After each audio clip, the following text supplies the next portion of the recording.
Ciao. How much? 100. It is a beautiful day in Hanoi. The sun is going down, the temple down the alley is a bustle of activity, and it's beautiful. It's been raining for a number of days, but the weather finally broke today, and it's cool. There's a beautiful breeze. It feels like summer. So I thought it would be a great opportunity to show you my top 5 fruits that I've discovered so far in Vietnam, because what signifies summer more than fruit? Wherever you grow up, you're going to be surrounded by certain things that really define your experience. You're going to be surrounded by a certain ecosystem of stuff that grows there. So certain foods, certain flowers, and definitely certain fruits. I grew up in the so far deep south in America that it might as well be the Caribbean. And the fruit that defined my childhood would be citrus, right? So oranges, grapefruit, kumquats, limes, and to this day, I still have a nostalgic reaction to citrus. When I moved up to New York State, that turned into apples and grapes, especially during the fall harvest season. Ironically, but not surprisingly, all of those fruits are very expensive in Vietnam because they're all imported. They're imported from Australia, Java, Indonesia. A lot of the apples come from Japan. So the fruits that I'm used to are kind of out of my reach, but Vietnam is home to some amazing fruit. Southeast Asia in general is home to some amazing fruit that is cheap, weird, and absolutely delicious. I often have the experience when I go into the grocery store of thinking, if I didn't know the context, if I didn't know that I was in Vietnam right now, and I saw some of these fruits, boy, they would look strange. They'd look like something from another world. And they are. They're something from a world that I didn't grow up in. It just so happens to be a place on the globe, and that's very exciting. That is the juice of exploration, no pun intended. That is what makes exploring and traveling worthwhile. So, here are my top 5 fruits so far from Vietnam. The first is the rose apple or water apple. These come originally from Java, and they come in red and green. I believe in Vietnamese in the north, they're called qua doi. They look like almost a pear or an apple on the outside, except the end is tucked in like that. And the rind isn't hard at all. It has a very cellulose texture. This thing is full of water. You don't even need to cut in. You can literally break it apart with your fingers, and the juice just runs out. The reason why they call it a rose apple is that the red ones, especially when they're very sweet, have this intense rosy aftertaste. It's like rose oil, super hydrating in the summer. This is just nothing but juice, and it is an incredible little fruit. The first time I had these, I bought green ones, which are much more sour. The red ones are the ones that have the little bit of sweetness to it, although it's a very subdued sweetness, and I didn't really like them because the juice and the sour, it just wasn't doing it for me. And then somebody said, well, no, they come in multiple variations. You have to go and find the red ones. So I went out and I found the red ones, which I actually think are the more common rose apples, and these are absolutely wonderful. They're not expensive at all. I think I paid 20,000 VND for a pack of 6. Beautiful. The dragon fruit, called Thanh Long in Vietnamese. It is one of the strangest fruits that I have ever seen in my life, and it's actually something that you might have seen before if you live in the southwestern part of the United States, because I believe it's native to northwest Mexico, but it's not widely cultivated in the US, and it is widely cultivated in Southeast Asia. An amazing little fruit that absolutely looks like something from another planet, and I mean that in a good way. This one's already cut up, but I will throw up a photo of what they look like whole. They are grown primarily in Long An province and exported to Thailand and China. Both countries have an insatiable appetite for these fruits. The Chinese prefer the red version of the fruit. I'll throw up a photo of that. This is a white dragon fruit. The flavor differs a little bit between them, but you generally can't tell what you're getting until you cut into them. I'm sure there are botanical differences, very minute differences in the external shape and form, but I haven't been able to figure that out. So it's always been kind of a gamble whenever I open one up. Regardless, they are delicious, and all you need to do is carve into the fruit like that, and it just slides right out. And it has a firm texture, but it crumbles to the touch and absolutely melts in your mouth when you eat it. I know that's a cliche, but it is a 100% accurate cliche. It has a sweet taste that is not unlike a kiwi. In fact, it kind of looks like a kiwi on the inside, just a little bit more watery and a little bit more bland, but still a lot of that sweet, tangy flavor. I've seen them in New York at Whole Foods, specialty markets, and they are very, very expensive. But I got this from my expensive supermarket up the street that I sometimes go to because it's easier and convenient. For $30,000 for the whole dragon fruit. I could probably get that for less on the street, which sounds much more nefarious now that I say it. The next fruit is the rambutan, which is another fruit that looks very out of this world.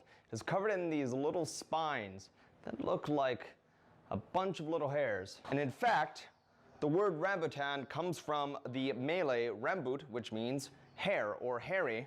And in Vietnamese, these are called chom chom, which means messy hair. So you can see where they get the name. The rambutan is related to the lychee nut and the longan that grow in southern China, although the rambutan is originally from Malaysia and Indonesia, I believe. When I grew up, I lived in a house that was originally built by an Indian gentleman, and he planted a lychee tree in the backyard that had fully developed by the time I was a teenager. And every 2 years, we'd have a bumper crop of lychee nuts. So the taste of lychee is very familiar to me. Rambutan is not dissimilar from lychee. If you don't have strong nails, you can cut it open along the perimeter and open it up like that and just squeeze out the fruit. Now the white flesh is surrounding a nut on the inside that you're going to want to avoid because it's not very tasty.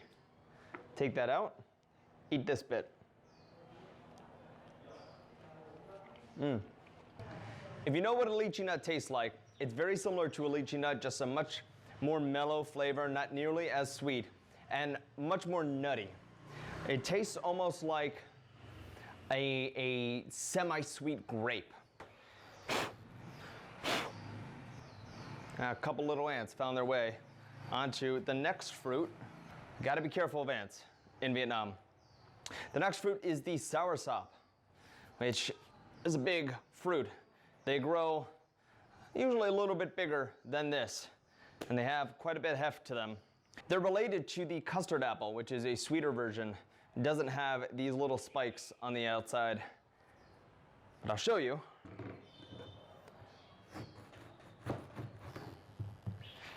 White on the inside, just cut in, and this one is perfectly ripe. The Vietnamese call this mang co, and it is a real summer treat. It has a texture on the inside of coconut or banana. It's very, you can see where it gets the custard name from. It's filled with these seeds that you want to avoid. I have been debating how best to eat these. I originally tried with a fork. That didn't work. Some people try it with a spoon, but I find that it's a bit too fibrous for that. The first time that I ate it, I cut it into a section like this, and I just went all in, which worked, but the seeds are a bit too much, so I think the best way to go about it is to cut it into slivers, little triangles, and then go at it like that. It would make a hell of a juice, but the taste is tart tangy and sweet. It tastes a lot like a Starburst, in my opinion. It tastes like candy. It tastes like the overly sweet, overly sour candy that Americans really have a taste for. I really have a taste for because I have a huge sweet tooth. You don't need to go to the grocery store or the convenience store to get candy. All you need is a soursop. It is that sour and it would make a terrific dessert. If you wanted something sweeter, you could go for its cousin, the custard apple or the sweet sop, which, as its name implies, is a bit sweeter. You got the sweet sop and the sour sop. Choice is up to you. But I think you might be able to find these back home in the States. I'm not sure about Europe, but back my home in the States, you might be able to find them down in Chinatown or your local Asian grocery store. They are not uncommon in the Caribbean because they are fruits that grow, I think they're actually indigenous to areas of the Americas, but I do know that they grow very, very well in those countries and in that climate. So you might be able to track this down. Just make sure it is ripe, but not overly ripe. I'll throw up some footage of when I cut into one that was overly ripe, and it is disgusting. And if they're not ripe enough, there's no flavor, they're very starchy. But if you get them when they are just perfectly ripe, you have this wonderful, wonderful juiciness, and they just fall apart, and then you can dig in. Soursop, man. It is a brave new world out there. The last fruit, and my favorite because it looks like something out of The Legend of Zelda, is the mangosteen. These are wonderful, wonderful little fruits, and I have no idea how I went my entire life without knowing about them. Actually, I do, because they are not common in the United States. There have been some attempts at cultivation in Florida and Puerto Rico, but they have failed, and almost the entirety of the world's supply comes from Southeast Asia. The Vietnamese call them mangkut, and I am so thankful to have been introduced to these. When they were first introduced to the United States, you could find them in shops like Whole Foods, but they went for upwards of $60 a pound, which is just incredible. If you go down today to your local Chinatown, your local ethnic neighborhood, Koreatown, Japantown, you'll probably be able to find them for less, but they're still going to be very pricey. And here they are plentiful. Although they won't be for long, they are only grown for, or they're only in season for 10 weeks out of the year. I'll show you why I love them. I love them because the outside has this almost paper-like texture that dimples. You don't need to cut them, you just need to press, and they rip open, revealing this little garlic clove of fruit. Look at that. Look at that. This whole thing pops right out and can be eaten.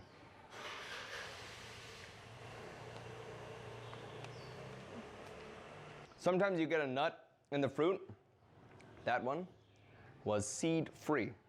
They are so flavorful. They are ranked the 4th most flavorful fruit after pineapple, mango. I can't remember the 3rd one. I haven't had it. I'm gonna have to track it down. But these are bursting with flavor, and they are the ultimate snack fruit because you can just tear them apart and then throw them back. Generally, you want to avoid eating this purple outer rind because it is incredibly bitter and does not have any of the beautiful taste of the fruit on the inside. And you want to avoid biting into the seeds for the same reason. As you can see, the liquid from the mangosteen works as a pretty functional dye, and it has been used as that in the past. They've distilled the juice, the pressings from the rind, and used it as calligraphy ink. The more you know. These are great little fruits, and I was able to get a kilo of them for 50,000 VND on the side of the road, which is about $2.50. It is my new favorite fruit, and it is going to be my summer fruit, at least until it goes inevitably out of season. But I'm going to eat So many of those. So that's been 5 fruits from Vietnam. My 5 fruits that I've discovered in my 6 months here that I am absolutely over the moon about. Did I miss any? I am sure that I missed some. There are over 100 different fruits that are cultivated from South and North Vietnam. And if there is a fruit that I'm missing out on, let me know in the comments, because the world is a very large place. There are very delicious things in it, and it's very easy to miss out. If you want to keep up to date with my travels in Vietnam and see kind of what happens on a day-to-day basis, consider following me on Instagram and Twitter. I post on Instagram at least once a day. I'm always on Twitter showing the weird and the mundane of life here. And also, if there's something that you want to see, let me know, because I want to show you what you want to see. Because life is way too short not to see new places and learn new things.